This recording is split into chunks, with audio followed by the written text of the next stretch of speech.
Hi, this is Victor Delgado, and thank you all for listening to UltimateClassicRockMemories.com. I've got Mr. Ron Eckerman here with me, who is the tour manager for the great rock band Lynyrd Skynyrd. Of course, we lost them October 20th, 1977. And he's here to tell us the story, the truth, and nothing but the truth about what happened that day and what happened with the bands. He was also very personal friends with the group, knew them all like brothers and sisters, and he's here today for us. So kick back and enjoy this beautiful conversation we're going to have here for the next hour, and find out exactly what happened to one of the greatest rock bands in the world and the tragedy which they came upon on October 20th, 1977. So anyway, Ron, thank you so much for being here, and thanks for flying in from Houston, and it's great to have you in the studio. Oh, it's a pleasure to be here. It's a pretty special reason to come in, I bet. Now, you've got a book out right now, which is really selling very well. It's called Turn It Up, the Ron Eckerman story, or Ron Eckerman, Love, Life, and Death, Southern Style.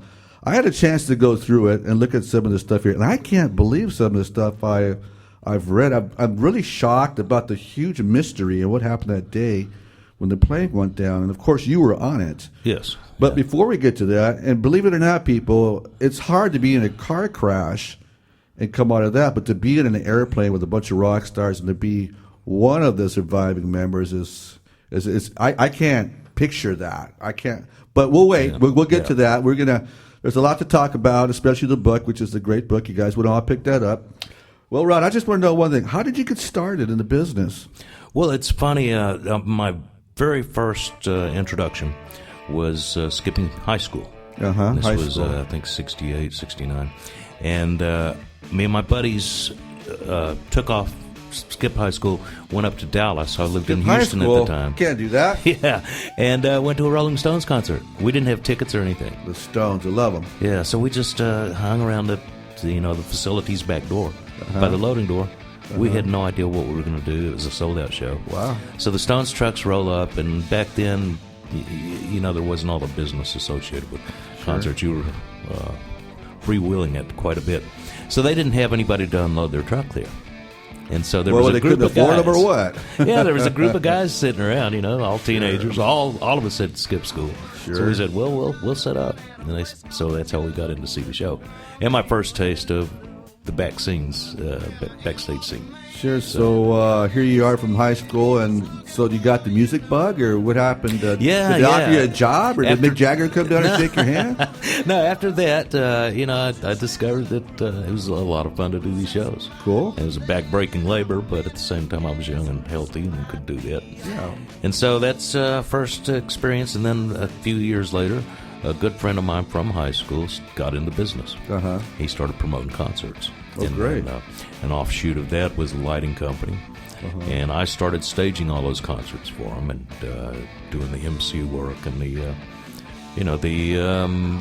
just hosting the shows, putting the shows on. Cool. Now, Ron, what? I know there's a lot of history to you. What other famous rock bands did you associate with and help get their careers going? And was it only just Southern rock?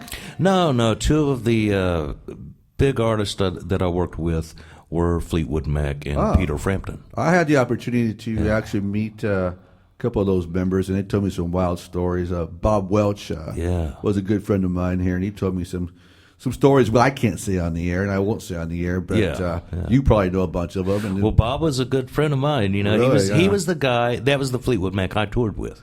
Okay, yeah. Was Bob Welch. Okay, cool. It was his last tour with him. And in fact, Bob and I, that's funny that you were a friend of his, because Bob and I sit outside of the studio where Mick Fleetwood and, the Fleetwood Mac discovered Lindsey Buckingham and Stevie Nicks. Mm-hmm. So Bob and I were outside in the parking lot. We were doing something. I'm not sure. I'm sure it involved smoke or something somewhere down the line. But wacky tobacco, yeah. So we were sitting out there, and he's going, "Man, I can't stand any more of this. We're driving around in station wagons. We're barely making ends meet. We don't really know if we'll have any money the next day to get to the next gig." And so, it was a frustrating time in the life of Fleetwood Mac. They were a legendary band, but we were barely holding our own. And so Bob and I quit that night. Oh, wow. We both quit. And that's the night they hired Lindsey and Stevie and went on to do 40 million copies the next album. Yeah, I think I remember seeing something where I think it was the Rumors album had come out, and I think Bob had quit before that, and that's when they got all their Grammy Awards. Yeah, that's right. But Bob Welch was actually at California Jam 2. Yeah. And he had Stevie Nicks and Mick Fleetwood on stage with him. And they asked him that question, how do you feel about not being part of that Rumors album? And he said, well, you know, I'm doing okay. I'm at the California Jam, and there's 200,000 people out there, so I guess I'm doing all right. Yeah. You know, it's bad timing for both of us. You know, it's. I mean, I've done that a lot. You know, I've missed groups, and Quiet Riot, we passed on management for them. Sure, I remember Quiet Riot. Quite a few out of LA, other bands, yeah. Sure. So we just went. Now, you know, we miscalled it. Sure. Now tell us what led up to meeting the band Lynyrd Skynyrd, and about what time did you do this? Were they on their second LP? When did you get introduced to the band to help with that group? Yeah, the album we were supporting at that time was "Give Me Back My Bullets," and that's when I started. Great with song. them. I love that song. So their career, what's surprising, what a lot of people don't know, is their career only lasted 4 years. That original band. I mean, they were together years before that, but from the day of their first release to the plane crash was only 4 years. And I was with them 2 of those years. Okay, and I know they had released Street Survivors. Street Survivors was our last release. Before they had the accident on the airplane. And that's what's ironic. Here we are, we release an album called Street Survivors. The name of the tour is Tour of the Survivors, and it's very ironic that that's the tour that we didn't survive. So, cool. You know. So now, what was your position in the group? What did you do? I was their tour manager and head groupie getter, or no. Because a lot of the guys are married, weren't they? Yes, they were like a married big just family, about everybody, you know, dogs and cats, and yeah. So okay, but you know, there's a lot of I don't know how to say this. There's a lot of rumors going around that the boys were brawlers. They went out. They liked to fight when they were upset. If they went into a hotel and they were a little upset, they'd take it out on the TV. Yeah. If something didn't go wrong. What is that all about? Give me back my bullets. Give me 3 steps backwards before you hit me in the eye. They seem to write songs about, you know, being free, but they seem to write songs about, hey, don't mess with us. Yeah, there were barroom brawlers. It wasn't that they liked to fight or went out to start fights or find fights. They just weren't afraid to back down from a fight. I got you. Because people, you know, that's a daily occurrence or nightly occurrence if you're in the music scene, you know. Sure. You can start a fight every night or be involved in one. Sure. But, you know, so they just wouldn't back down. And most of the fights were internal. They were within the band. So they beat themselves up a lot more than they beat anybody else up. But at the same time, they had that reputation. Sure. So when they were somewhere, you know, and a guy wanted to show how tough he was, he's going to hit on the band, you know, now, just to prove his manhood. I don't get it. Yeah, speaking about manhood, the name Lynyrd Skynyrd. Now let's talk about that a little bit here. You can correct me if I'm right or wrong, and I've always been corrected right or wrong. Right. The guys in high school, the boys, of course, long hair and all, playing basketball, baseball, whatever, had a coach, and his name was Lynyrd Skynyrd. Mm-hmm. Now, I'm sure he wasn't. I think he was unhappy with the Van Zandt boys going, you know what, you guys need to cut your hair or you're going to be suspended. Yeah. So I guess the band didn't really dig that. They weren't going to be jocks in the first place. I think they said to themselves, you know, we're going to make a rock band anyway. Let's quit school. They had a party to do somewhere. They didn't have a name, so to get back at their coach, they called the group Lynyrd Skynyrd and pissed him off. So yeah, is that the way it went? That is exactly how it went. And his name was Lynyrd Skynyrd. I know it's spelled differently on the album. It's spelled differently and has no D at the end of this second name, is Skinner. But, you know, he was upset at first, from what I know. And then he went on and used that name to, you know, do a lot of self-promotion and publicity. I heard he became very profitable, opened up a couple of bars, called them Lynyrd Skynyrd. No, actually, he real estate. Real estate? That's what he got into, yeah. So he had the Lynyrd Skynyrd real estate agency there. You know, and everybody would go to him because of the name recognition. Absolutely. And, you know, he did well with it. Good. But he was in charge of enforcing the dress code. And back then, there was a dress code. And you just happened to run into the Van Zandt boys that had long hair. But and he didn't, they always had run-ins because they were rebels anyway. Sure. So, Now, later on in life, did they ever hook up and become friends? Yeah, from what I understand, they did become friends. Because it seems like... I think they gave him a gold album or two or something like that. Yeah, I would have too, because it seems that it's like having, going to the supermarket and you got to show a credit card and say, hey, can we see your ID? And all of a sudden you're pulling out your driver's license and it says Jimi Hendrix. Now, exactly. Now you pull it out and it says Lynyrd Skynyrd. Here's the band that is at the top of the charts right now, selling millions of records. He must have got either really happy about that or really upset about it. Yeah. I know he's making some money on it. I would imagine, once he got used to it and once he realized he was so huge. For example, back then when I was doing this, really doing a lot of shows and real active in the business, my mother hated the idea that I was even in the rock and roll business. Mine too. And so she didn't want to know, and she didn't want any of her friends to know. So she'd always tell people I was traveling on business, but never told them what business I was in. Oh, wow. So, I imagine it was the same thing for Lynyrd Skynyrd. Sure. At first, he didn't want that association, but then he realized, how important Coach it was. Skynyrd, huh? Yeah, Coach Skynyrd. That's something else, man. So, now, tell me about Ronnie Van Zant. Was he one of the main writers of the group? He wrote almost all the lyrics. Okay. I mean, it's very close. Until Steve Gaines came around in that last album. Okay. And Steve penned a few songs himself. But Ronnie always wrote the lyrics. He didn't write the music so much as the lyrics. So whenever you see a song, and it's usually Gary Rosington and Ronnie Van Zant, or Alan Collins and Ronnie Van Zant, and this was back in the days of the original band, of course. That meant that Gary or Alan wrote the music, and then Ronnie penned all the words. And he was quite a genius, man. He got such phenomenal lyrics that stand on their own throughout time. And I think that's part of the genius. It's those lyrics. They're easy to remember. They hook you. They mean something. He had a lot to say. We had the British invasion, the Canadian invasion. What took so long for Southern rock to break through and give the Southern rock invasion 38 Special, Allman Brothers, Molly Hatchet? It seemed like that was always on the back burner. What took so long to come through? Did it take a band like the Allman Brothers to do it?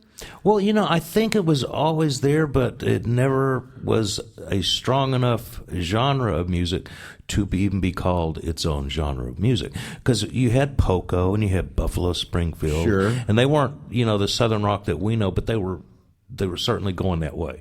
That was kind of the to me, that was the Southern rock when I was growing up. But it was just called rock and roll. Uh-huh. And then all of a sudden, the Allman Brothers came out and they broke it out pretty well. But they didn't even do that much Southern rock like Skynyrd. And, they were considered. It's more jazzy, jazzier, up tempoed. Of course, the great guitarist Dickie Betts and Dwayne Album. Right. Dwayne Album. What a band! But it seemed that Skynyrd. Every time I heard a Lynyrd Skynyrd song, it was always up tempo. It was a feel good song. Yeah, and it wasn't drug out. Even if it was drug out, you talk like a long song like Freebird. I mean, you can hear that solo forever. Yeah, Please don't stop playing. But of course, you only got so much time on radio, so much time on the record to play it. But what two great guitar solos on there, and what a great song! I know after they lost Ronnie. For a while there, I think they would play the song, but they had no vocals to it. They didn't do vocals, and that was the pact that they had made. I was around when we put together that tribute tour, and so I was there, and I actually gave Johnny one of Ronnie's hats. I had one of the last hats that he owned, and it was on the plane, so it's kind of speckled with hydraulic oil, but it was It was one of his hats. So I had three of them that we recovered from the plane crash. I gave his widow, Judy Van Zant, one hat. I gave Johnny one hat, and the other hat I kept. So Johnny used to hang that hat on a microphone stand. The spotlight would hit it, and they'd play Freebird with no vocals. Wow. And it was very cool, because the audience would do the vocals. It had vocals. It just came from the audience rather than the stage. And that was pretty awesome. I had a chance. My first time I ever saw Lynyrd Skynyrd was when the Who was on tour. They were releasing Quadrophenia, and I got some free tickets from a girl across the street. Me and my buddy went, and there was an opening act, and they were called Lynyrd Skynyrd, and we happened to get there to check it out. I'll tell you, first time I saw them, I mean, everybody wanted to see the Who, and there's a lot of bands that if you open up for the Who, you were going to get booed off. This group did not get booed off. This group had people standing in their chairs, and I was one of them. I was going, "Oh my God, who are these guys?" I have heard of the Allman Brothers. Allman Brothers were already big because of the Fillmore. I think it's East or West. They already had their songs out, but to me, this was a new upcoming band, and the Who took them underneath their wing. And man, I'll tell you, that was a tough act to follow. Of course, the Who came out and they were great. They did Quadrophenia, but ever since then, I became a Lynyrd Skynyrd fan. Yeah. Their music is just timeless. It's so cool. And then I saw them again about 3 years later at a festival in San Bernardino. And check this out. The opening acts, the bands on that day was, the first group was Brownsville Station. The second group, believe it or not, was Peter Frampton, and he had just left Humble Pie, and this is before Frampton comes alive. And right. He was doing the talk box thing and everything like that, and he had the crowd going. And then the band that followed them was Lynyrd Skynyrd. What a day! What a band! I mean, they kicked some major ass. They were just on fire. Yeah. After them was AC/DC, and then of course it was Black Sabbath. Right. But Lynyrd Skynyrd again stood out with that great Southern rock music and the way Van Zandt moved. He didn't jump around and kick his hands in the air. He would just kind of glide. Yeah. Look at the audience, glide back and forth, and control the audience without doing much. Yeah. The guitar players were the ones that were jumping up and down and going crazy. He was just the guy who grabbed the mic, sit there, and just deliver vocals. They were incredible. What a group. Yeah, Ronnie, that was it. He did no theatrics at all. You were lucky if you caught him tapping his foot in time with the music. But at the same time, man, he was so charismatic. You could not help but watch him the whole time he was on stage. And he just walked around kind of casually.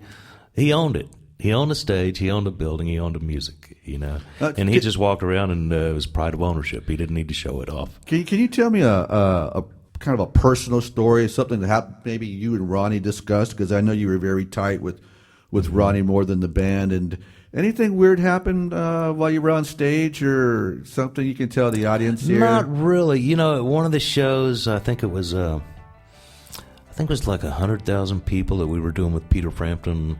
That must have been the summer of 76 or 77 when Frampton had that huge album. Right. Frampton so we did a lot of Frampton Comes Alive, and we did a lot of shows with him, and I knew Peter real well, and he was one of the acts I'd worked with before Skynyrd.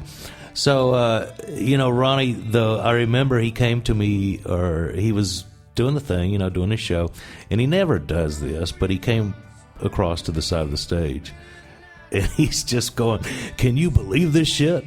I mean, he was actually saying that to me, and I'm going, "Oh yeah, man, I believe it." He was surprised, when you have 100,000 people, and they're all going crazy, and it's over you. It's like, damn, I got something here.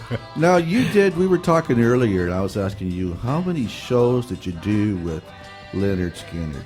You kind of mentioned to me, you don't know, but maybe 600.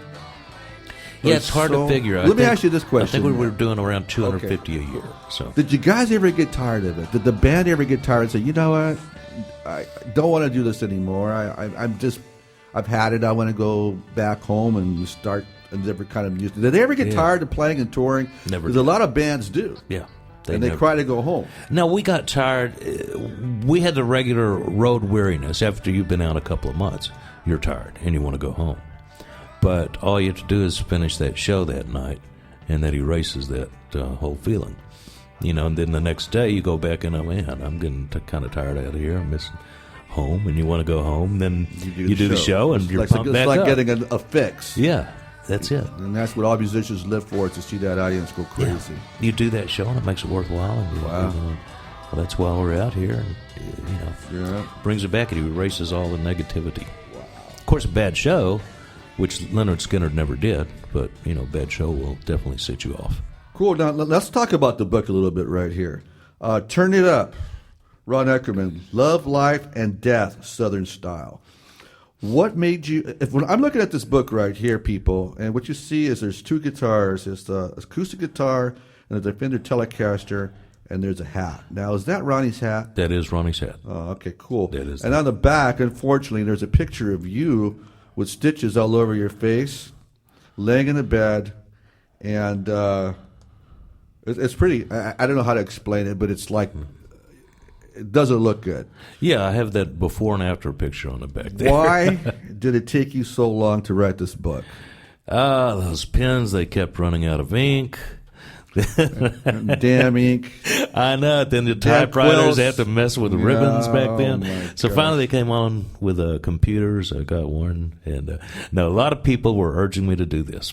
And then I just kind of watched the band thin out. We lost Billy Powell and lost Leon Wilkeson in the last 10 years, and I thought, well, I'm not getting any younger, so best get this out of my system, because I'd planned to write it for years, but never got around to it. Well, it's a great book. I'm looking in it and read some of it, and I started reading it this morning. I said, God, I got to get up and pick up Ron from the hotel he stayed at last night, and here we are doing an interview, and it's an honor to be here with you, to let you know, to be able to interview you. Let's talk about, believe it or not, there's a name that comes up, and I think we discussed this last night, the name Linda Blair. Oh, yes. Okay, now, was she supposed to be on the airplane that day? She was never supposed to be on the airplane. Okay. But that was another thing entirely. Did she spin her head in circles, man, and throw up guacamole juice? She did she's done the act for me. Yeah, she scared the shit out of me. Yeah. Oh, man. She could almost get her head around, man. It was, she did that real well. So she was dating one of the guys then? Yeah, kind of hanging around with Gary Rosington. Okay. And Ronnie a little bit to some extent. But, she was just this kid, this actress that had done real well. I think she was 16, 17 when she was running around with us. So, my biggest paranoia was somebody getting in a lot of trouble with a girl that young. Yes, sir. And, otherwise I didn't want to hear much about what they did on the road. Yeah, sometimes it's better to turn your head. Yeah, exactly. Look the other way, Yeah, I hear you there, man. I mean, I didn't want to get involved in any of that nonsense, ever. So I had a couple of guys that worked for the band that would get in trouble with them. What are some of your fondest memories about being with Lynyrd Skynyrd? What is some of your fondest memories? Oh, that's probably about being hanging around with Ronnie. Uh-huh. Those guys were a blast, though. They got in so much trouble, and people would think, because it's my job, to keep people out of trouble. So people think I'm, completely nuts when I was doing this work with him, and and then they read the book and they said, "Man, you really were nuts. We weren't, we were right in thinking you were nuts." But, they were just so amusing, man. It was like running around with a comedy troupe. And I never knew what was going to happen from one day to the next. And I tell you, it was a lot of fun, even with all that trouble, because you just never knew. Now, how old were you guys? I mean, some people don't see that kind of money until, they get into their 40s and 50s and all that stuff. How old were you guys when all the success was coming in, all this money? You guys are flying around the place. You're touring. You're opening for the Who, and all of a sudden, now you're the main act. How old were you guys taking this in? We were all 25, 26, 27, about that. Ronnie was 28, 29. 28. Now, quick question here. You can let me know if I'm right or wrong again. Ronnie, I believe, it had some kind of, would always tell his father that, Dad, I don't think I'm going to make it to the age of 30. Yeah. And his father had mentioned that, you should stop talking like that. Yeah. And I don't think he ever did he? No, he didn't. He told me on numerous occasions that he was going to die before age 30. And, it was, that's quite a profit there. because he not only knew that, and it wasn't like an overdose, it was an accident, a plane crash. And that's pretty bizarre. And he knew it was going to happen. He didn't know it was going to be a plane crash, but he definitely knew he wasn't going to make it. He died. Our crash happened about 30 days before his 30th birthday. Oh, so he was 29 then. Yeah. He was 29. January 15th is his birth date. So, now, tell me about his wife. Was her name Judy Seymour? Judy Seymour, originally. Tell us a little bit about her. What kind of role did she play in Lynyrd Skynyrd? She was very quiet. There was kind of an unwritten rule, and for one thing, no road stories would get back to any of the wives. That was one of the rules. And then the girls, the wives themselves, had their own rule. It was a don't ask policy. So they had this don't ask, don't tell policy going between, the wives and themselves for the whole time. That doesn't mean the wives didn't know exactly what was going on. Somehow they knew everything. But, it was an unwritten rule, and so there was no real trouble. And, it was real interesting that they were all married, or most of them, and how that works out. It's not an easy thing to do when you're not on the road. I mean, when you're not home, Because my first wife, for example, we got married, and I didn't see her but maybe 6 to 8 weeks for the next 2 years. Well, now... what does this mean to you, the name Cassie Gaines? Cassie Gaines, she was a sweetheart. She was one of our backup singers. Was she one of the Hogettes? She was one of the Hogettes, and she was my favorite. And she was the youngest one aboard. Was she? She might have been. I'm not sure. Because I saw pictures of her, and she looks like she was, early 20s. Yeah, it's hard to tell. I think the other girls were a little bit younger than her. Oh, okay. So I'm not sure. She was in her mid-20s, definitely. But, she was my favorite out there of the girls, the backup singers. And, I had very fond memories of her. How about Alan Collins? Alan Collins was quite a character. Yeah, he was the biggest troublemaker out there. Oh, really? Yeah, and his trouble, most of the guys were like just doing pranks and jokes on each other. Alan was kind of mean.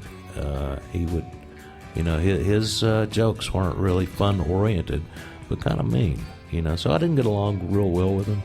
And he was a, brilliant guy. He was a genius guitarist. Oh, he was phenomenal. Yeah. But, we just never hit it off, really got along. He was a good friend, but... he was always a pain in my side. How about Gary Rosington? And Gary was a very sweet, very innocent guy back then. Mm-hmm. He was real quiet and withdrawn, and he still is kind of. But no, he's still with the group now. Oh yeah, he's the only original member that's with him. And so with a band, the Lynyrd Skynyrd that's working now, you get one of the 7 guys that were Lynyrd Skynyrd. And Johnny Van Zant sings, so that's Ronnie's youngest brother. The youngest brother, right. Now let's talk about what everybody wants to hear here, and you tell me if I'm getting too brutal or not. I'm the kind of guy that'll ask questions that I shouldn't be asking. Let's start on this day, October 20th, 1977. The band is flying to a location to perform. That's correct. We were going to Baton Rouge. Okay, what happened was for stories, here we go again. I may be wrong or right. The band pulls up. They're on outside of the airplane. Mm-hmm. The engines are going. Mm-hmm. One quits. Nope. No, they were both going. They were both going. Yeah. When did the band talked about why should we get on this plane? What happened? Well, we had a backfire the last flight, the flight the day before. Uh-huh. So we were flying in, and we had a backfire. On the same plane? Same plane. Oh, I didn't know that. See, yeah, we'd had that plane for a good 6 months or so. Oh, so you were... Oh. We were flying. That was our plane. You were flying. That was the Lynyrd Skynyrd plane. Yes, it was. Gotcha now. Yeah, okay. So, let's clear this up. I thought it was just a plane that was taking off from the airport. No, we've had the plane for a while. You had the plane. And we okay. love the plane, Okay. It's... it wasn't really scary to fly on that plane. It functioned fine. We did know we had some mechanical problem on it, but the mechanical problem didn't cause the crash, and wouldn't have. It was a pilot error that caused the crash.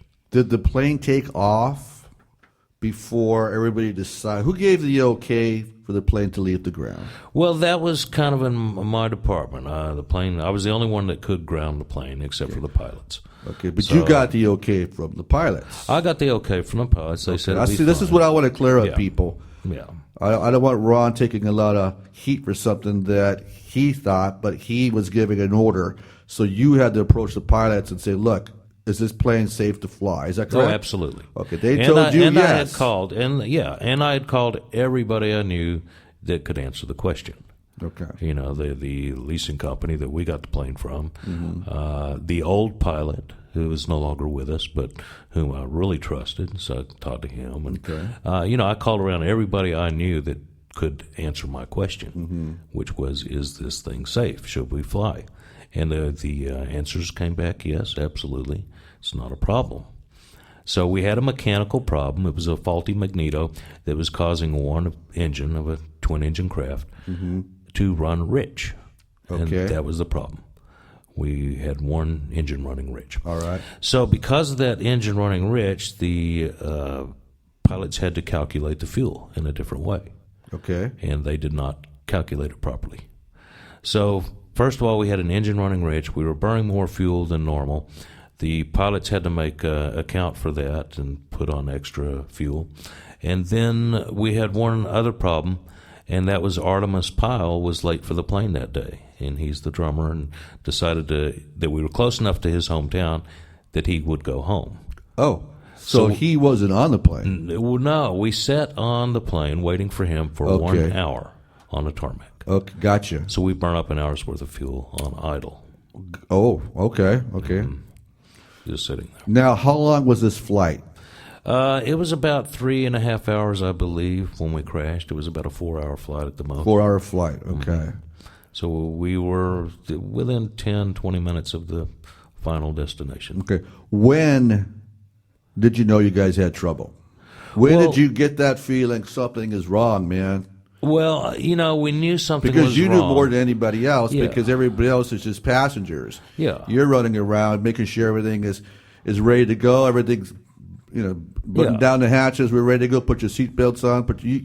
Exactly. When did you know there was a problem? I never thought there was a problem until we started hitting the trees. And the whole reason I say that is the old pilot said this was the safest plane, or one of the safest planes ever made. And I looked around and kind of researched that before we got the plane, and indeed it was a very safe plane. Had an excellent glide ratio, so even if he lost total power, it would glide. So, to me, that there was no reason to get that worried. I saw us coming in and landing on a freeway that was right next to the forest. So we had a freeway on the left and an open field on the right. I knew we were in a plane that had an excellent glide ratio. So my whole thought was, we're going to look pretty damn stupid hitchhiking down that freeway with a plane that's out of gas. Well, it would have been a great publicity shot. But what a great publicity stunt. Absolutely. And that's what ran through my head. So you're still thinking business while all this is going down. Now, question here. Did anybody warn you guys to come out? Did the pilot come out and say, look, guys, get into your crash landing positions. We're going down. Yes. How much time did you have between then and the impact of hitting trees? And why did you hit the trees? Why didn't you go on that freeway you're talking about, or a fill, or land in the water? Why did you hit the trees? If you could have glided it anywhere. Yeah, exactly. That's a question I don't understand now. I would like to know that myself. Yeah, but we can't ask pilots who are dead, though, right? Yeah, exactly. Oh, well. So they both died on impact, and that's the whole thing. We should have been in those on that freeway, or we should have been in that open field. Yeah. And now if you think about it, the plane was run by hydraulics, so their controls were hydraulic and everything. So even though the plane had a great glide ratio, I imagine that stick became very rigid to handle. As far as turning us and everything. Yeah. That was probably a little bit problematic. How much warning did they give you? And we got, I'd say we had a good 5, maybe close to 10 minutes. So you knew you had 10 minutes before you were going to crash land. Right. And first what was going through your mind, man? I mean, what's going through, I'm sure you were did you tell everybody on the plane this is happening? No, the pilot. So they opened the cockpit door once and said, prepare for an emergency landing. And then about 5 minutes after that, they opened it again and said, prepare for a crash landing.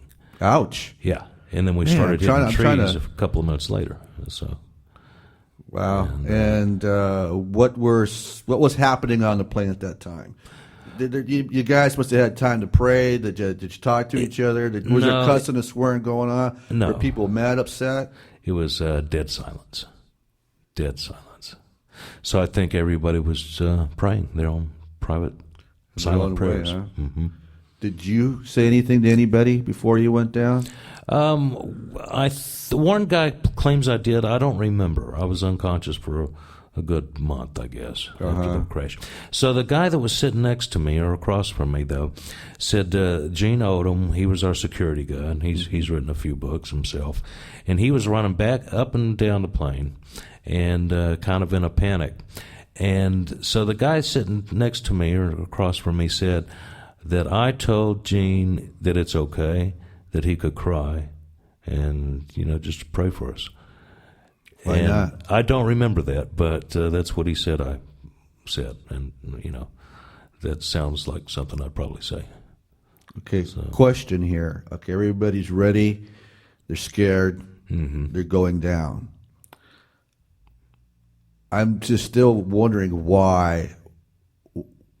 What did it feel like to hit the trees? I may be talking out of my mind, out of my ass. I'm sorry, but these are questions people are wanting to know. What did it feel like on impact, and what happened? I did not feel the impact, so evidently I was knocked unconscious at the very first, first sign of impact. Now, I do remember us going down, and we started trimming the tops of trees for a while. So you got that machine gun going off, and there was a lot of machine guns hitting us everywhere. Is what it sounded like. Like 1,000 people with baseball bats hitting up the top of. Exactly. Wow, I can imagine so that. it's all these high impact, small hits, which set a lot of vibration into the plane, but nothing that rough yet. Okay. And then the last thing, I was facing the rear of the plane, and the last thing I remember is looking towards the front, so much for observing that crash position. Sure. But I turned around and looked towards the front of the plane, and I did see a blue sky coming in where our ceiling should have been. And it looked to me like some giant had just taken the front part of our plane and the back part in their hands and unscrewed it. Ouch. And the rear part of the plane went counterclockwise, and the front part went clockwise. Wow. And that's the last thing I saw. Now, the next thing you must have saw, somebody's dragging you out. So yes, I came to, evidently, I was, from what I've been told, I was the last person rescued. And I came to briefly during that rescue when they were dragging me out. And I did see Ronnie Van Zant laying on the ground. And I remember thinking, well, I'm glad he's getting some rest finally. Wow. And then I saw my assistant, Dean Kilpatrick, who died in the crash. And he was laying there stretched out on the ground. And I remember getting very mad and going, just like Dean, here he is taking a nap in an emergency, So I had different emotions. Wow. Even after the crash, I wasn't sure. I realized I was in the crash. Now, you went into a coma, didn't you? I did. I was in a coma for close to a month. Did you? Yeah. I don't. When you're in a coma, is it like sleeping? It's. Do you have dreams? Did you dream about what happened? Did you dream about the plane going down? I did. You didn't know what was going on. You woke up a couple times and you were in the hospital. Well, yeah, and keep in mind, there were a lot of drugs in my system also. Okay. So what kind of drugs? Well, there was. I mean, you don't have to tell me. I don't want to get you in this is trouble. from the plane crash, from treatment. Oh, okay, gotcha. So they had pumped me full of everything. Okay. To keep me, and I'm not sure that they didn't want a controlled coma. It could have been that. I don't know, but they want to keep me out because I had a lot of brain. A trauma to the head. And so, they might have been trying to keep me unconscious. To keep the record straight about drugs and alcohol and all that stuff. Yeah. Did Ronnie Van Zant, before people got on the plane, said, look, we're now going to be sober? Because they were they were drinkers, they were brawlers, they were great artists, but I think it came to the point where he had a child. Yes. and his child was everything to him. Yeah, he had one daughter from a previous marriage. I didn't see her that much or engage with her ever, but he had a new child that was 1 year old. Yeah, so he wanted to clean up. He wanted the whole band to clean up. He had successfully cleaned the whole band up. We had gone out and done 3 or 4 shows on that last tour, and we had like a 6-pack of beer in the dressing room. That was it. Okay, so the whole band was pretty much straight. Yeah, getting on that plane. Nobody was on drugs. That's right. Okay, So, I just want to get that straight too. Yeah, it was a clean band, and that was pretty deal. amazing in itself. Wow. Back then, especially those guys. So the accident happens. Yeah. It's all over the papers. 1977, of course, we lost Elvis Presley. Right. I remember reading in the paper going, wow.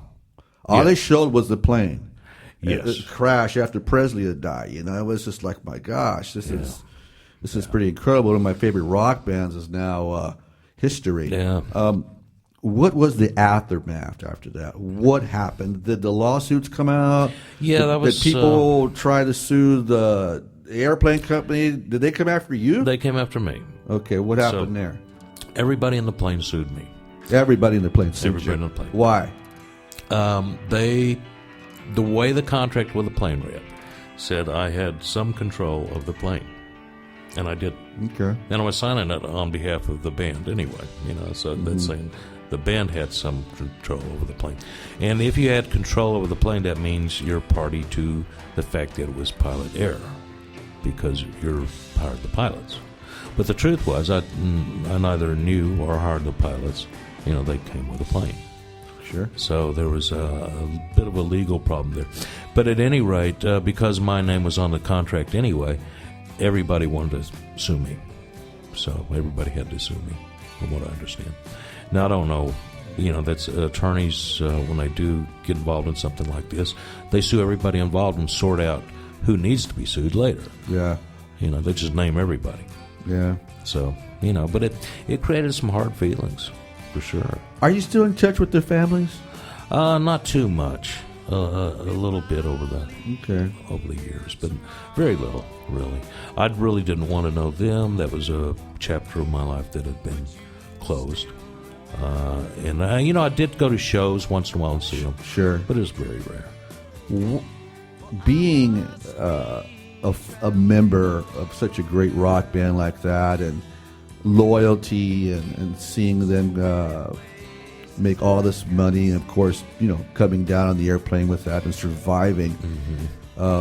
What does that mean to you? I mean, you're still here. Yeah, I'm still here. It's weird because everybody Should it always have been said, you and not Ronnie Van Zant? Good question, isn't it? He was the star of the show. Should it have been the guy in the back? Why? Exactly. It's fate. I believe in destiny. Ronnie Van Zant really believed in destiny. Sure. And the way Ronnie and I both looked at it, and this is something we had in common, and I guess one of the reasons we got along so well, is that nobody really has any choice in their future. They just think they do. So whenever you make, they say, well, that's taking away my free will. Well, no, it isn't. You still exercise your free will, and you make choices every day. But who's to say that that is not the choice you're destined to make? So Ronnie and I firmly believed in this vision of destiny, that we don't, the future is already there, we're just walking into it. We have no control over it at all. It's there. It's already written. So we just go into it, and it's a kind of easy way to go through life. Kind of releases you pretty much all responsibility. Yeah, I bet, man. But at the same time, you want to do, if you're a good person, you're going to try to make the right decisions anyway. Sure. So it doesn't really make any difference. But, because we believed in this, it was not surprising. It was just in our fate. And it's a much easier way for me to deal with the whole ordeal anyway. It's a tough thing to deal with. What do you think about the new Lynyrd Skynyrd that's out there right now with... is it Johnny? It's Johnny. Johnny's doing lead Ronnie's vocal. Youngest brother. Yeah. What do you think about them picking up the name and continuing on with it? Yeah, that's. What does that mean to you? I mean, to a lot of other people, are going, "Oh, it's Lynyrd Skynyrd," but I wouldn't have seen that Lynyrd Skynyrd one time. It was night and day. Of course, you got one guy still in the band. Right. What does that mean to you, a person that toured and did 600 dates with Lynyrd Skynyrd? Yeah, well, I have a big problem with this one band member claiming that this new band is Lynyrd Skynyrd. Now, granted, they have a guy that was in a band before Lynyrd Skynyrd made it. He was in Lynyrd Skynyrd, and so that's one of the guitarists, and that's Medlock. Mm-hmm. Ricky Medlock, and he was in a band, but he was in the band before they ever released their first album, released their first record. So he was not really an active member of Lynyrd Skynyrd when they were in their heyday. Mm-hmm. And then you have Gary Rossington is the only original member that's in the band, and that's a band of 7 people, Lynyrd Skynyrd. So I have a lot of problem with one guy out of a band claiming to be a band. I hear it doesn't matter who it is. I don't care if it's Gary or Lynyrd Skynyrd or any other band out there. It's a ripoff if there's only one of you and you're using a band name. Sure. That meant 7 guys.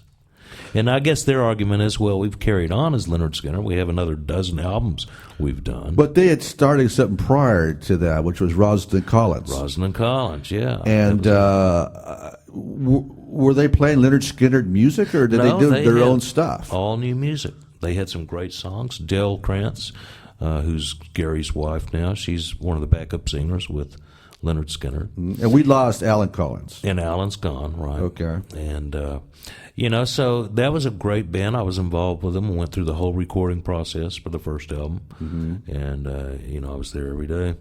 And, it was a rough band. There were a lot of politics going on, and nobody really trusted each other that much. It was kind of a strange situation. There was also a huge amount of drugs being consumed, which I didn't approve of, and that's kind of why I left that whole scene. I got you. So now, let me ask you a question. What does the future hold for Ron Eckerman now? I mean, this is let's talk a little bit about you a little bit more. I want to talk about the book here. Like I was saying before, people, you've got to go get this book. This is if the interview alone is not making you want to go out and buy it, you got to get this book. If you're a true Lynyrd Skynyrd fan, you're hearing the truth and nothing but the truth about what happened that day, October 1977. What is in store for Ron Eckerman? What's the future hold for you, my friend? I'm writing 2 more books right now. Good. They're both in process. I've got. I've kind of put together a staff that are doing research on 2 more books. Great. And then I've got a huge book planned before I check out of this world, and it's probably going to be the most controversial book written in hundreds of years. Well, make sure I get a copy of that. Make sure you give me a call. I'm not letting that one out of the bag till it's ready, That's but great. it's going to be pretty... I want to make sure it's near the end of my life in case somebody decides to do me in because of it. Well, all I can say is it's been an honor and a privilege to talk to you on my radio show. And, like I said before, there are certain people you meet in life, and there are certain people that you like, and there are certain people that you don't like. I've only known you for maybe a day and a half, and I take you as being a very close friend now. Oh, well, thank you. You speak the truth, and I'm glad you spoke the truth. And I'm glad that people who are hearing this are knowing the truth about what happened. And, just tell us one thing. Where can we get this book at? Yeah, you can get signed copies at turnitupbook.com. So that's www.turnitupbook.com. Okay. It's the only place you can get a signed copy, and that hopefully will last a while longer. And then it's on Amazon. It's on every online bookseller in the world. It's even in Japan now. And then the best place to order it, just order it. Now, do you have a website? Yeah. That's the turnitupbook.com. But, it's on all your online booksellers. And a few stores. It's trickling into stores. It's very hard to stock stores. There's a lot of them out there. So. Cool. Well, there you go. You got it right now. And the book is called Turn It Up, Ron Eckerman, Love, Life, and Death, Southern Style. Ron, once again, it's been my honor. Oh, my pleasure. Thank you very much. Yeah. These readers, I get fan mail. I get mail back from readers all the time. And, man, most of them are saying the same thing. They have not laughed so hard in 20 years. And well, everybody needs a good laugh once in a while. It's a funny book. Yeah, it's not all tragedy. You've got some tears to shed in it also, but it'll keep you laughing. Like I said, I can't wait to read the rest of it. And again, thank you so much for being on ultimateclassicrockmemories.com. And have a nice trip back. Well, thank you. Be careful on the plane, my friend. Oh, always, always. All right. Thank you. Good night. Okay, good night. Bye-bye.